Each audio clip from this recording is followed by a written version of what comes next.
This is a great day for me and for you. We love our school colors, red, yellow, and blue. Smiles and laughter fill all the rooms, where knowledge is nurtured and character blooms. This place is special, it's easy to see why we stand together and make this decree. So,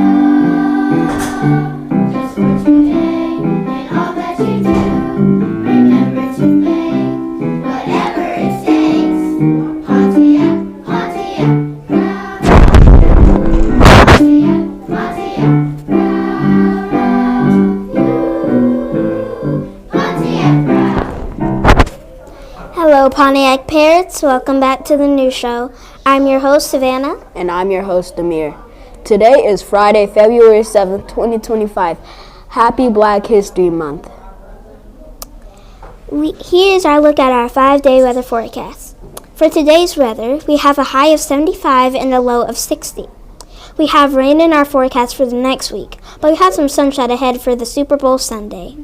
Please stand for a Pledge of Allegiance led by Mrs. Harp's second grade class in a moment of silence. Attention, salute pledge.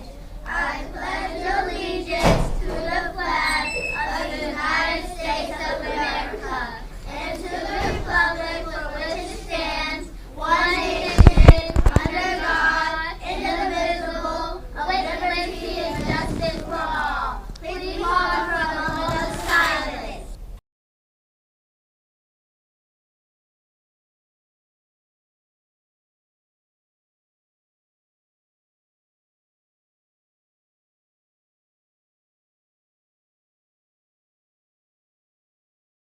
So for today's habit, we are going to talk about habit 5, seek first to understand, then to be understood.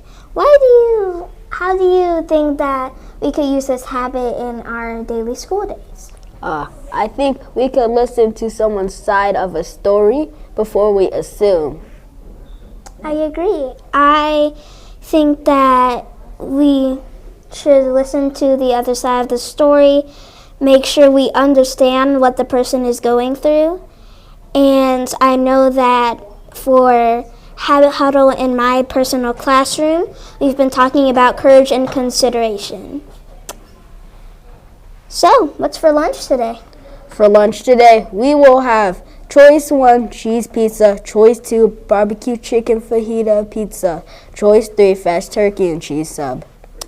I do not know about you. I love cheese pizza, but I might try choice 2 to mix things up.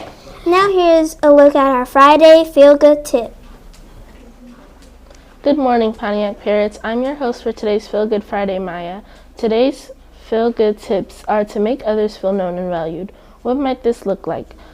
This looks like listening attentively when others are speaking, maybe recognizing others for their good work or acts of kindness. You could write someone a note of appreciation, or maybe even just calling them by their names. For example, good morning, Brayden. I was your host for today's Feel Good Friday, Maya. February is Black History Month.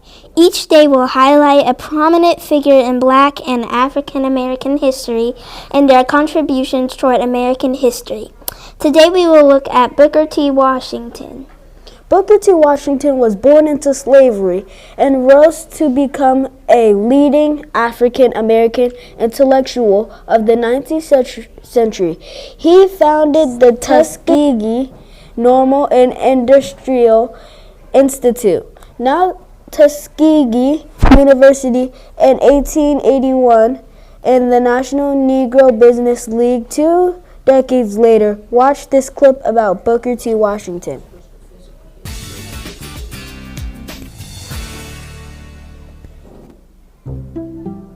Without question, Booker T. Washington was the single most well-known African American of his time and may have been the most celebrated Black person in the entire world.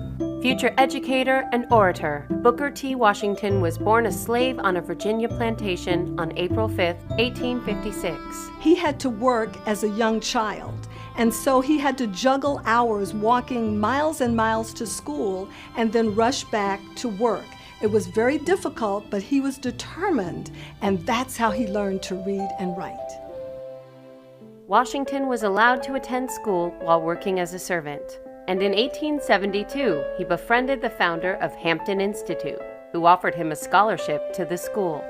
The emphasis at school was on industrial education, on crafts, on technical skills, teaching blacks and the former slaves how to make themselves valuable to the community in a very literal way.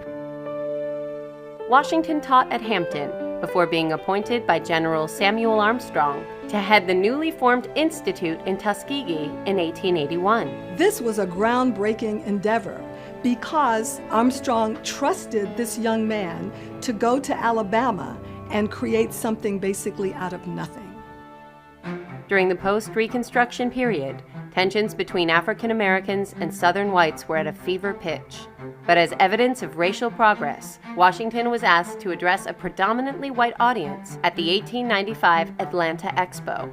The speech turned Washington into a national figure. The Atlanta Compromise speech is viewed as controversial because he essentially said that politics was for mainstream society and the thing for African Americans was to be separate as the fingers on our hand and not involve ourselves with white society.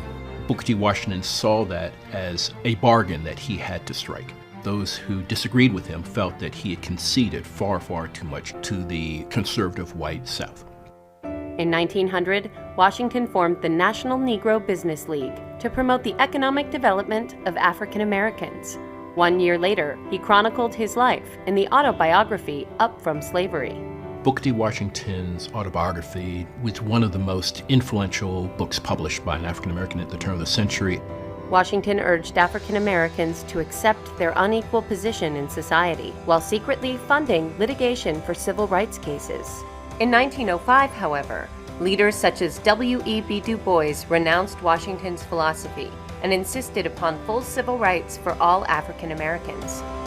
There were people during Washington's time and even now who were very critical of Washington's racial politics. Washington was willing to trade political and voting rights for economic rights. And Du Bois and others said, that's too hard a bargain. Washington remained principal of Tuskegee and wrote a total of 14 books before his death on November 14, 1915. He was buried on the campus of Tuskegee University. That's all the announcements we have today. Let's do our chant. At Pontiac, I will lead. Listen, empathize, achieve, and discover. Have a great day, Pontiac parents.